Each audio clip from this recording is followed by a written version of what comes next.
The Terran Awakening. In the year 2157, humanity stood on the precipice of a new era. Dr. Samantha Chen, a brilliant physicist at the Global Space Initiative, GSI, had achieved what many thought impossible: faster than light travel. As she stood before the United Earth Council, her heart raced with excitement and trepidation. Distinguished members of the Council, she began, her voice steady despite her nerves. Today marks the dawn of a new age for humanity. Our prototype FTL drive has successfully completed its first test flight to Alpha Centauri and back. The chamber erupted in a cacophony of gasps, cheers, and furious whispers. Council President Adebayo raised his hand, silencing the room. Dr. Chen, the implications of this are staggering. How soon can we begin to explore beyond our solar system? Samantha's eyes gleamed with determination. With your approval and funding, we can have a small fleet of FTL-capable ships ready within 2 years. As the Council deliberated, none could have predicted how this moment would reshape humanity's destiny. Over the next 5 years, Earth experienced a renaissance of space exploration and technological advancement. The first wave of human explorers, aboard their sleek starships, ventured into the unknown with a mix of excitement and apprehension. It was Captain Michael Torres, commanding the UES Horizon, who made first contact. As his ship dropped out of FTL on the edge of an uncharted star system, the crew was awestruck by the sight before them. A massive space station, clearly of alien origin, orbiting a blue gas giant. "All stations, report," Torres ordered, his voice tense but controlled. "Ensign Park, are you picking up any transmissions?" Before Park could respond, the ship's communication system crackled to life. A melodious, almost musical voice filled the bridge. "Unidentified vessel, you have entered Galactic Concordat space. Please identify yourself and state your intentions." Torres exchanged a look with his first officer, Commander Aisha Khoury. This was the moment they had trained for, but nothing could truly prepare them for first contact. Taking a deep breath, Torres responded, "This is Captain Michael Torres of the United Earth Ship Horizon. We come in peace, seeking friendship and knowledge." There was a long pause before the alien voice responded. "United Earth Ship, we have no record of your species or civilization. Please stand by for boarding and inspection." As a sleek, iridescent shuttle approached the horizon, Torres couldn't shake the feeling that humanity had just stepped onto a much larger stage, one where they were very much the newcomers. The alien delegation that boarded the horizon was a sight to behold. 3 distinct species, each more fantastic than the last, entered the ship's conference room. The lead diplomat, a tall, willowy being with shimmering, translucent skin, introduced herself as Ambassador Lyra of the Elysians. "Captain Torres," Lyra began, her voice a mixture of curiosity and concern, "your arrival is most unexpected. The Galactic Concordat has governed this sector of the galaxy for millennia, yet we have no record of your species." Torres, doing his best to maintain his composure, explained humanity's recent achievement of FTL travel and their first steps into the galactic community. The other 2 aliens, a reptilian being called Scathar and a bulbous, tentacled creature introduced as Allo, exchanged looks that Torres couldn't quite decipher. Scathar's forked tongue flicked out as he spoke, his voice a low hiss. "You mean to tell us that your species has only just achieved faster than light travel? How quaint." Allo's tentacles rippled in what Torres assumed was amusement. "Indeed, it's been so long since we've encountered a truly young species. This is most entertaining." Torres felt a flash of indignation, but kept his tone diplomatic. "While we may be new to the galactic stage, humanity has a rich history of rapid technological advancement and adaptability. We're eager to learn from the Concordat and contribute to the galactic community." Lyra held up a hand, silencing her colleagues. "Of course, Captain. The Concordat welcomes all sentient species, no matter their level of development. We will arrange for a formal introduction to the Galactic Council. In the meantime, We must insist that your ship remain here under our supervision." As the alien delegation departed, Torres couldn't shake the feeling that humanity's welcome to the galactic community was going to be anything but smooth. Over the next few months, as news of the alien encounter spread across Earth, humanity experienced a paradigm shift. Governments united, pooling resources to accelerate space exploration and technological development. The United Earth Council transformed into the Terran Alliance, a unified governing body representing humanity on the galactic stage. Dr. Samantha Chen, now heading the newly formed Terran Advanced Sciences Division, worked tirelessly to improve human technology. "We may be newcomers," she often said, "but that doesn't mean we have to remain behind." As the Terran Alliance prepared for their formal introduction to the Galactic Council, they sent out more exploration vessels, eager to map the cosmos and establish a presence among the stars. However, with each encounter, it became clear that many species in the Concordat viewed humans as primitive curiosities at best and potential threats at worst. Captain Torres, now a key figure in human-alien relations, found himself increasingly frustrated by the condescending attitudes of many Concordat species. During a tense meeting with Zalthori representatives, a race known for their technological prowess and arrogance, he finally spoke out. "With all due respect," Torres said, his patience wearing thin, "humanity may be young compared to your civilizations, but we are not children to be patronized. We have overcome countless challenges in our history and will continue to do so." The Zalthori ambassador, a being of shimmering energy contained within a humanoid exosuit, emitted a sound that might have been laughter. "Bold words, Captain, but in the grand tapestry of the cosmos, your species is but a single frayed thread. It would be wise to know your place." As Torres left the meeting, his fists clenched in frustration, he couldn't help but wonder, how would humanity prove its worth in a galaxy that seemed determined to look down upon them? Little did the Concordat know, the seeds of a technological revolution were already taking root on Earth, one that would soon reshape the balance of power in the galaxy and prove that humanity was a force to be reckoned with. Diplomatic tensions. As the Terran Alliance established its first extraterrestrial colonies and trading outposts, the complex dance of galactic politics became increasingly challenging. Humanity's representatives, led by the charismatic and shrewd Ambassador Elena Rodriguez, found themselves navigating a labyrinth of ancient alliances, unspoken rules, and thinly veiled contempt. The Galactic Concordat's central hub, a colossal space station known as the Nexus, became a second home to Rodriguez and her team. Its vast, glittering halls were filled with representatives from hundreds of species, each with their own agendas and biases. During one particularly tense session of the Galactic Council, Rodriguez stood before the assembled delegates, her voice steady despite the palpable hostility in the chamber. "Esteemed members of the Concordat," she began, "the Terran Alliance comes before you today, not as supplicants, but as equals.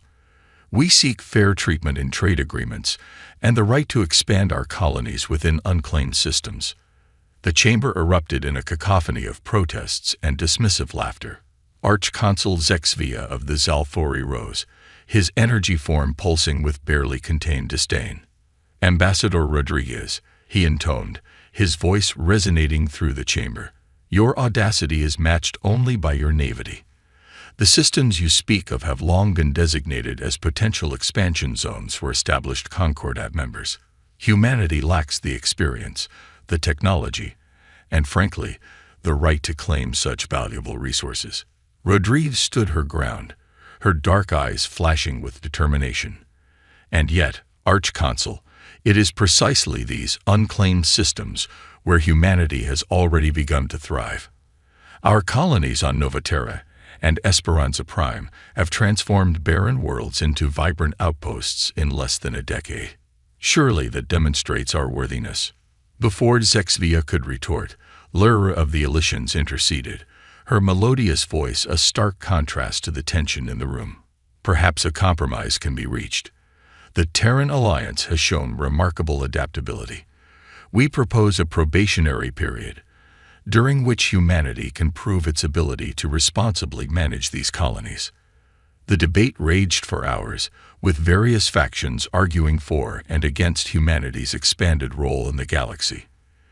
In the end, a reluctant agreement was reached. Humanity would be granted limited colonization rights under strict Concordat supervision. As Rodriguez left the council chamber, she was approached by Alo, the tentacled diplomat she had first encountered alongside Captain Torres years ago. "Most impressive, Ambassador," Alo burbled, his tentacles undulating in what Rodriguez had learned to recognize as amusement. "You humans continue to surprise us. One almost wonders what you'll do next." Rodriguez offered a tight smile. "We'll continue to grow, learn, and prove ourselves, Alo. It's what we do best." Back on Earth, the situation was becoming increasingly tense. Public opinion was divided between those who saw the Concordat as a gateway to a brighter future and those who viewed the alien races as condescending oppressors. Dr. Samantha Chen, now the head of the Terran Advanced Sciences Division, found herself at the center of this debate. Her team's innovations had propelled humanity forward by leaps and bounds, but they were still playing catch-up to technologies that many Concordat races considered obsolete. During a heated public forum, Chen faced tough questions from both supporters and critics of the Terran Alliance's policies. "Dr. Chen," one journalist asked, "given the Concordat's clear technological superiority, are we putting humanity at risk by continuing to push for equal status?" Chen's response was measured but firm. "Our history is filled with moments where humanity faced seemingly insurmountable odds. Each time, we've risen to the challenge. The key is not to match the Concordat's technology piece by piece, but to innovate in ways they haven't considered. We're not just catching up, we're forging our own path." Unknown to the public and the Concordat, Chen's words held more truth than anyone realized. Deep beneath the surface of Europa, Jupiter's ice-covered moon, a secret facility housed the most ambitious project in human history. Project Quantum Leap, as it was known to only a handful of top-level officials, was humanity's ace in the hole. Chen and her team of brilliant scientists had been working tirelessly on a revolutionary form of quantum tunneling technology, one that could potentially leapfrog centuries of technological development. As Chen stood in the heart of the facility, watching her team fine-tune the experimental device, she felt a mix of excitement and trepidation. If successful, this technology could reshape the balance of power in the galaxy, but it also carried enormous risks. "Dr. Chen," her assistant called out, interrupting her thoughts, "we've just received word from the Nexus. The Zalthori are pushing for stricter controls on human expansion. Ambassador Rodriguez is requesting your presence at the emergency session." Chen nodded, her jaw set with determination. "Tell her I'm on my way. And inform the project leads that we're accelerating our timeline. Humanity's future may depend on what we achieve here." As she prepared to leave for the Nexus, Chen couldn't help but wonder, how would the Concordat react when they discovered that the primitive humans they'd dismissed had developed technology that could rival or even surpass their own? The thought both thrilled and terrified her. Little did Chen know, forces were already in motion that would bring Project Quantum Leap into the spotlight far sooner than anyone had anticipated. The galaxy was about to witness a shift in the cosmic balance, and humanity would be at the center of it all. The Quantum Leap. In the sterile, high-security labs of Project Quantum Leap, Dr. Samantha Chen stood before a shimmering field of energy, her heart pounding with a mixture of excitement and trepidation.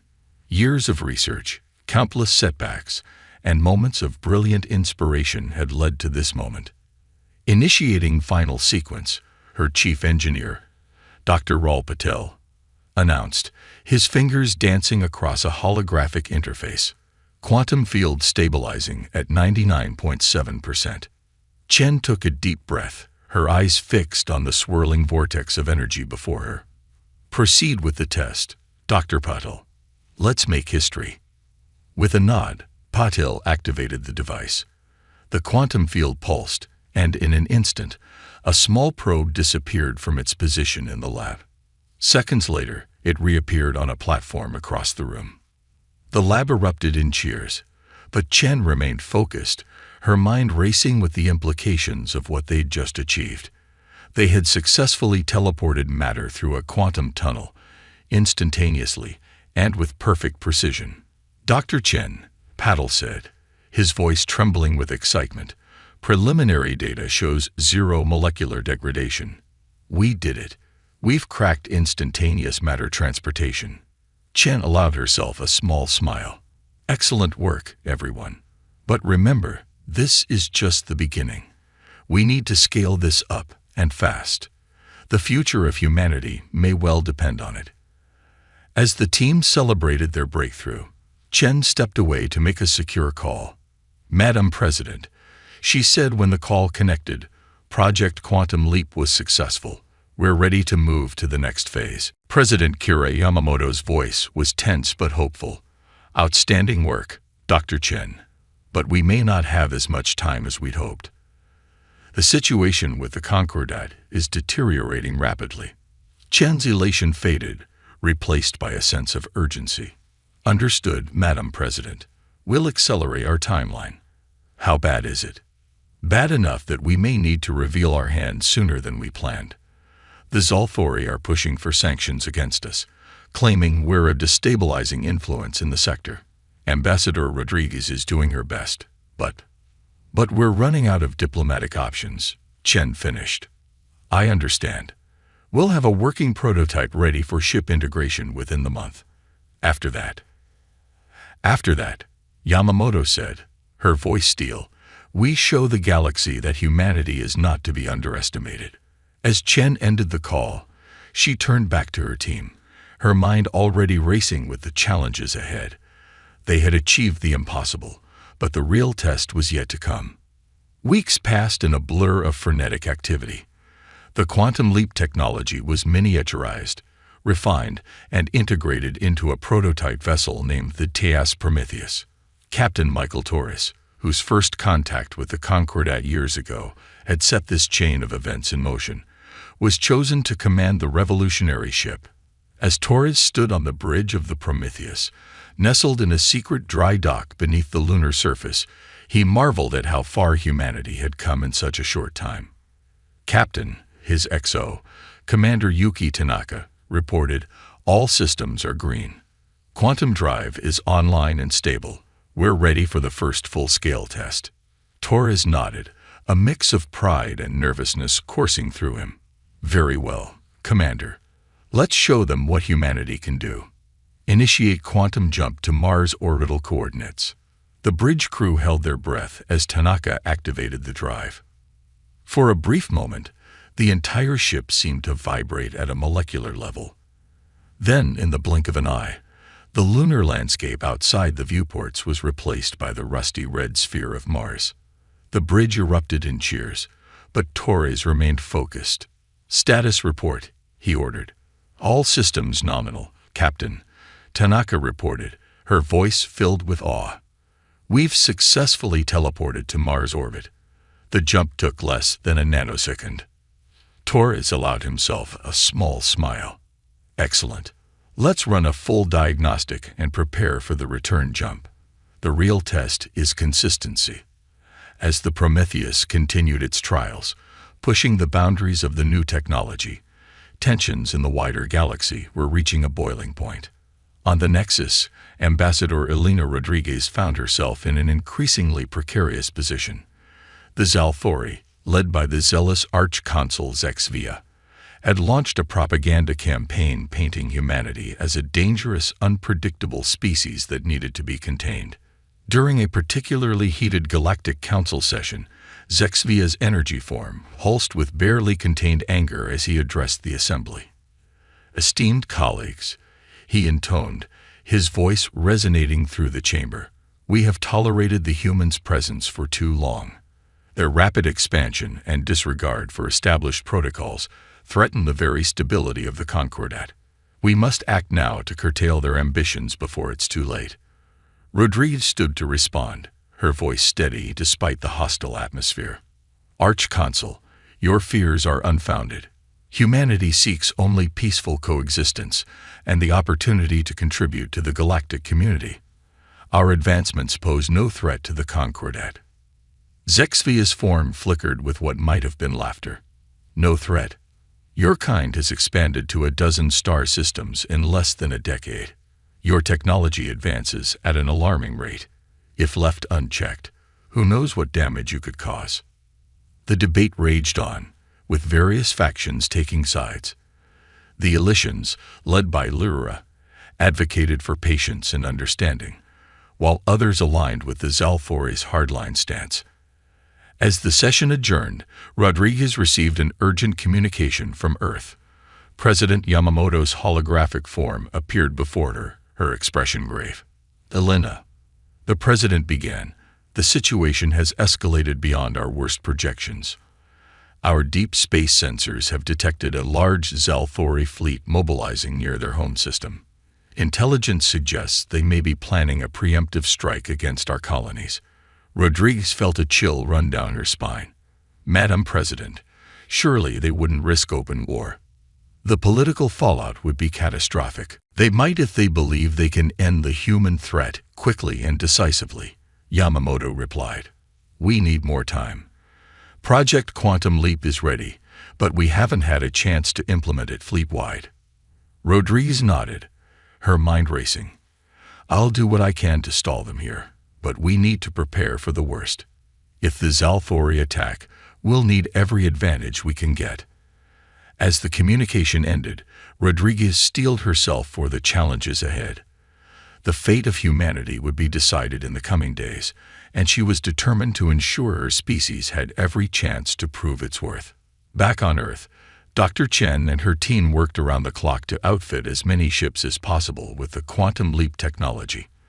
The prototype fleet, though small, represented humanity's best hope for survival in the face of the looming Zalfori threat. Captain Torres, now fully versed in the capabilities of the Quantum Leap drive, was tasked with training a cadre of elite pilots. The technology required split-second decision-making and a level of spatial awareness that pushed even the most experienced spacers to their limits. During a high-stakes simulation, Torres addressed his pilots. "Remember, the Quantum Leap drive isn't just about faster travel. It's a weapon, a shield, and a lifeline all in one. In the hands of a skilled crew, a single ship with this tech can outmaneuver an entire conventional fleet." As the pilots ran through increasingly complex scenarios, Torres couldn't help but feel a mix of pride and apprehension. They were about to change the face of space warfare, but at what cost? In her lab, Dr. Chen put the finishing touches on a miniaturized version of the Quantum Leap drive. If her calculations were correct, this device could be used to create localized teleportation fields, allowing for unprecedented tactical advantages in both offensive and defensive operations. As she sealed the device in a secure container, Shen received an urgent message from President Yamamoto. "Dr. Chen, we're out of time. The Zalfori fleet has begun its advance. We need to deploy everything we have." Chen's heart raced as she replied, "Understood, Madam President. The fleet is as ready as it'll ever be. I'm sending the tactical teleporters now. Good luck to us all." As humanity prepared for the coming storm, the galaxy held its breath. The Zalfori, confident in their superior numbers and centuries of technological advancement, had no idea that they were about to face an enemy unlike any they had encountered before. The stage was set for a confrontation that would reshape the balance of power in the galaxy and prove, once and for all, that humanity was a force to be reckoned with. Concordat's aggression. The vast expanse of space above Earth's Novaterra colony world erupted into chaos as the Zalfori fleet dropped out of faster-than-light travel. Hundreds of sleek, energy-sheathed warships filled the sky, their weapons already charging for what they assumed would be a swift and decisive strike against the human upstarts. Arch-Consul Zexvia, commanding the fleet from the flagship Eternal Radiance, allowed himself a moment of smug satisfaction. "Let the humans witness true power," he announced to his bridge crew. "Commence the attack. Show no mercy." But as the first salvos of energy weapons lanced out towards the seemingly defenseless human colony, the Zalthori encountered something entirely unexpected. Captain Michael Torres, aboard the TAS Prometheus, watched the Zalthori fleet's arrival from the edge of the system. "All ships, initiate quantum leap protocols," he ordered, his voice steady despite the gravity of the situation. "Remember your training. We're not just fighting for our lives today, but for the future of our entire species." In an instant, the small fleet of human ships equipped with quantum leap drives vanished, only to reappear in the midst of the Zalthori formation. The alien vessels, caught completely off guard, found themselves under attack from all sides. The Prometheus blinked in and out of existence, each time appearing at a different location to unleash a barrage of fire before vanishing again. Other human ships followed suit, creating a dizzying dance of destruction that left the Zalthori reeling. Aboard the Eternal Radiance, Zexvia's energy form pulsed with a mixture of rage and disbelief. "Impossible," he roared. "How are they moving like that? Reconfigure our sensors. Adapt our shields." But the Zalthori's attempts to counter the humans' quantum technology proved futile. Their sensors, designed to track conventional faster-than-light travel, were useless against ships that could instantaneously teleport across vast distances. As the battle raged, Dr. Samantha Chen monitored the situation from a secure bunker on Earth. The tactical data streaming in confirmed her wildest hopes. The quantum leap technology was performing even better than expected in actual combat conditions. "Madam President," she reported to Yamamoto, "the fleet is holding its own." The Zalthori seemed completely unprepared for our level of maneuverability. Yamamoto's holographic form nodded grimly. "Excellent work, Doctor. But this is just the beginning. We need to push them back decisively if we're to have any hope of a diplomatic resolution." Meanwhile, on the Nexus, Ambassador Elena Rodriguez found herself in a political firestorm. News of the Zalthori's unprovoked attack had spread quickly, and the Galactic Council was in an uproar. "This is an outrage," Lyra of the Elysians declared, her usually melodious voice sharp with anger. "The Zalthori have violated every principle of the Concordat. They must be held accountable." Other species, long wary of the Zalthori's growing influence, seized the opportunity to voice their own grievances. The council chamber descended into chaos as accusations flew and alliances shifted. Rodriguez, seeing an opportunity to turn the tide of galactic opinion, stepped forward to address the assembly. "Esteemed members of the Concordat," she began, her voice cutting through the din, "humanity came to you in peace, seeking friendship and cooperation. We have endured condescension, restrictions, and now outright aggression. Yet even now, we do not seek vengeance. We ask only for the right to defend ourselves and to be recognized as equals in this galactic community." Her words seemed to strike a chord with many of the assembled delegates. Species that had previously dismissed humanity began to see them in a new light. As the battle above Novaterra continued to rage, reports of humanity's incredible new technology began to filter through to the Nexus. The ability to teleport entire ships across vast distances instantly was unlike anything the Concordat had ever encountered. Olo, the tentacled diplomat who had first encountered humanity years ago, approached Rodriguez after her speech. "It seems we have greatly underestimated your species, Ambassador," he burbled, his tentacles rippling with what might have been respect. "Perhaps it is time for the Concordat to reassess its stance on humanity's place in the galaxy." Back in the Novaterra system, the tide of battle had decisively turned. The Zalthori fleet, despite its superior numbers, found itself outmaneuvered at every turn. Human ships would appear out of nowhere, unleash devastating attacks, and vanish before the Zalthori could respond. Captain Torres, coordinating the defense from the Prometheus, allowed himself a moment of grim satisfaction. "All ships, press the advantage," he ordered. "Drive them back to the system's edge. Let's show them that humanity is not to be trifled with." As the Zalthori fleet began to retreat, Arch-Consul Zexvia faced a moment of bitter realization.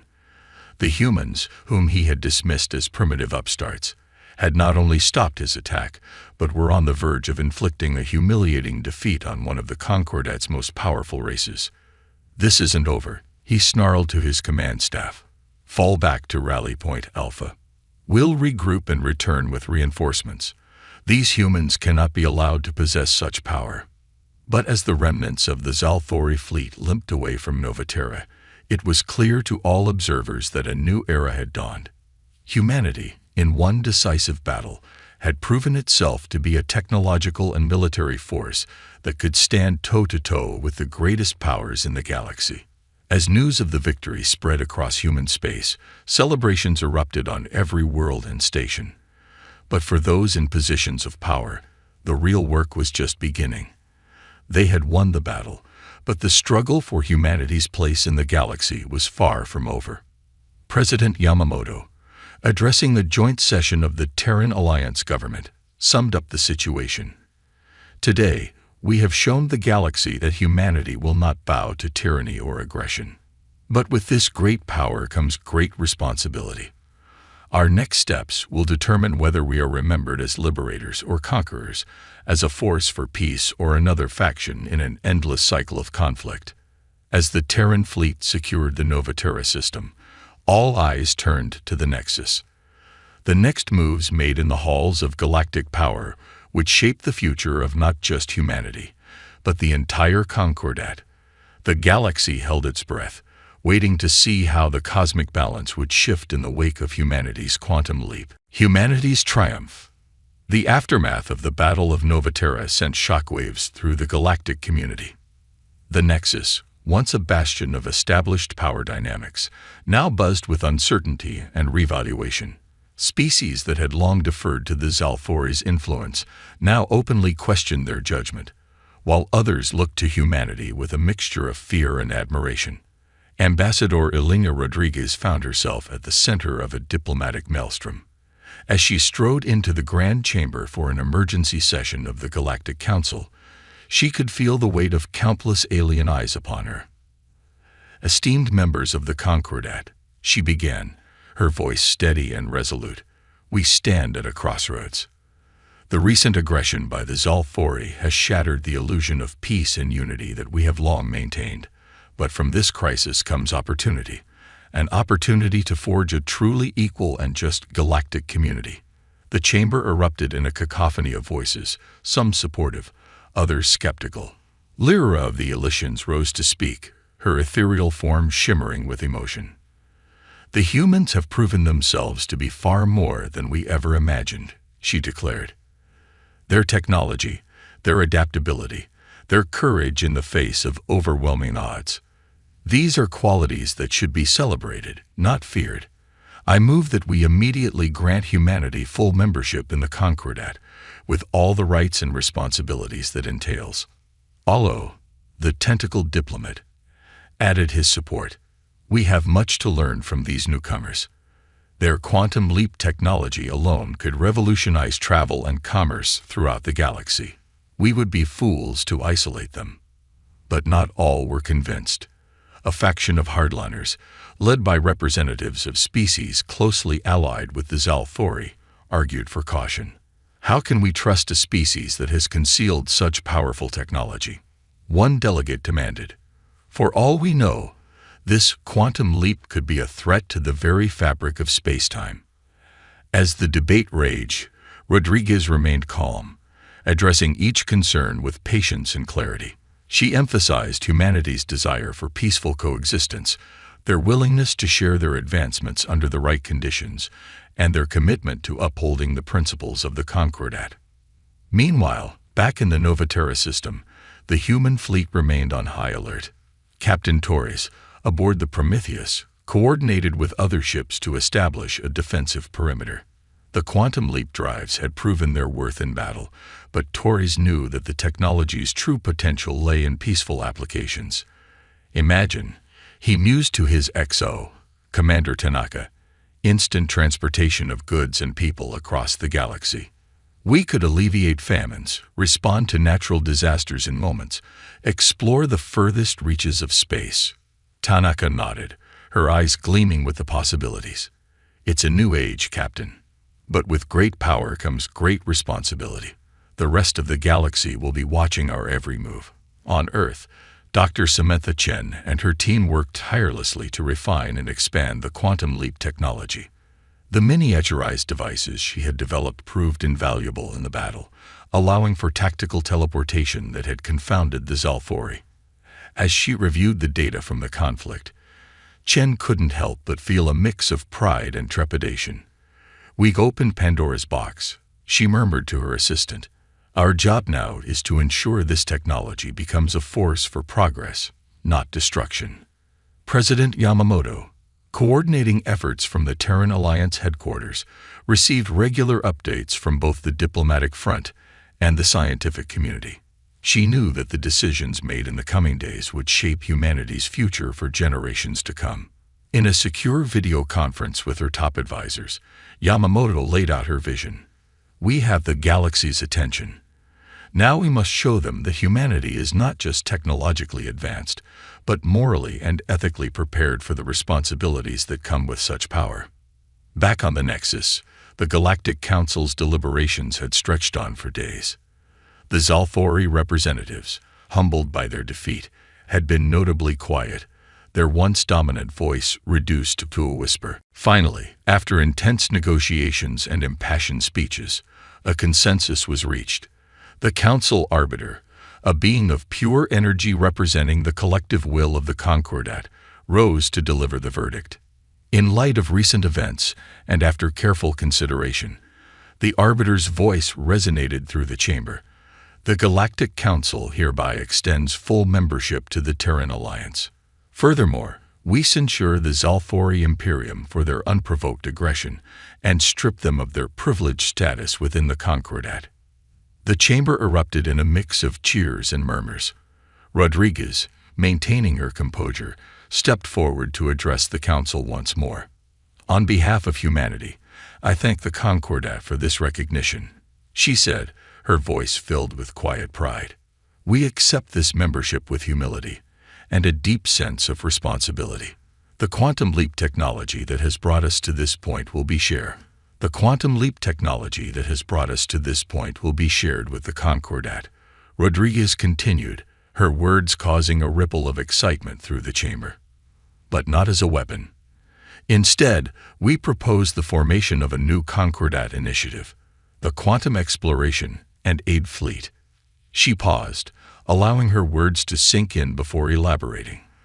"This fleet will use our technology to push the boundaries of known space, to provide rapid response to crises across the galaxy, and to bridge the gaps between our diverse cultures. Let us turn the page on conflict and write a new chapter of cooperation and discovery." The council chamber buzzed with excited discussion. Even those who had been skeptical of humanity's sudden rise to prominence found themselves intrigued by the possibilities. Lyra, her ethereal form shimmering with approval, was the first to speak. "The Elysian Confederation wholeheartedly supports this initiative.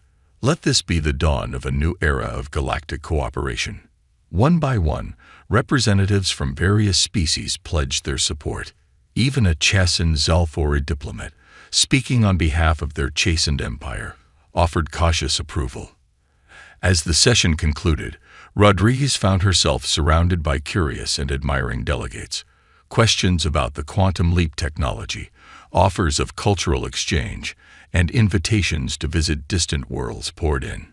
Humanity, in one stunning leap, had gone from galactic newcomers to a central player in the Concordat's future. Back on Earth, news of the Galactic Council's decision was met with jubilation. Cities across the planet erupted in celebration, with humans and resident aliens alike taking to the streets in a display of interstellar unity. In her lab, Dr. Samantha Chen watched the celebrations on a holographic display, a mix of pride and determination on her face. "This is just the beginning," she mused to her team. "We've opened the door to a new age of scientific discovery. There's so much more to learn, so much more to explore." Her words were prophetic. In the months and years that followed, the Quantum Exploration and Aid Fleet became a symbol of the Concordat's renewed purpose. Human scientists worked alongside alien counterparts, pushing the boundaries of the technology and uncovering new wonders of the cosmos. The fleet's first major test came when a devastating solar storm threatened a cluster of colonies in the Andromeda Arm. Thanks to the quantum leap drives, aid ships arrived within minutes of the distress call, saving millions of lives and showcasing the technology's potential for good. Captain Michael Torres, now Admiral Torres, found himself at the helm of this new initiative. As he stood on the bridge of the flagship Hope, a massive vessel equipped with the latest in human and alien technology, he reflected on how far they had come. "Set a course for the Veiled Nebula," he ordered, a spark of excitement in his eyes. "Let's see what secrets the universe has been keeping from us." As the Hope and its fleet engaged their quantum leap drives, disappearing in a flash of light only to reappear light years away, the galaxy watched in awe. Humanity had not only earned its place among the stars, but had ushered in a new age of exploration and cooperation. In the halls of the Nexus, Ambassador Rodriguez continued her work, now as a respected voice in Concordat affairs. The challenges were far from over. There were still those who viewed humanity's rise with suspicion, and the complex dance of interstellar politics never ceased. But with each passing day, the bonds between Earth and its galactic neighbors grew stronger. President Yamamoto, addressing the Terran Alliance on the 5th anniversary of the Battle of Nova Terra, summed up humanity's journey. 5 years ago, we were dismissed as upstarts, barely worth the Concordat's notice. Today, we stand as equals among the stars, our technology and our spirit driving us to new frontiers. We have faced the crucible of conflict and emerged not as conquerors, but as peacekeepers and explorers. She paused, her eyes shining with pride and determination. The road ahead is long, and undoubtedly filled with new challenges. But we face them not alone, but as part of a greater galactic community. Together, there is no limit to what we can achieve. As her words echoed across human space and beyond, a new chapter in galactic history unfurled. The species that had once been mocked and underestimated now stood at the forefront of a cosmic renaissance. Humanity had taken its quantum leap, and the universe would never be the same. In the vast expanse of space, countless stars twinkled with possibility. And among them, the ships of the Quantum Exploration and Aid Fleet ventured forth, carrying with them the indomitable human spirit of curiosity, compassion, and courage. The future, vast and unknown, beckoned, and humanity, along with its new allies, raced to embrace it. The end, or perhaps just the beginning of a greater adventure.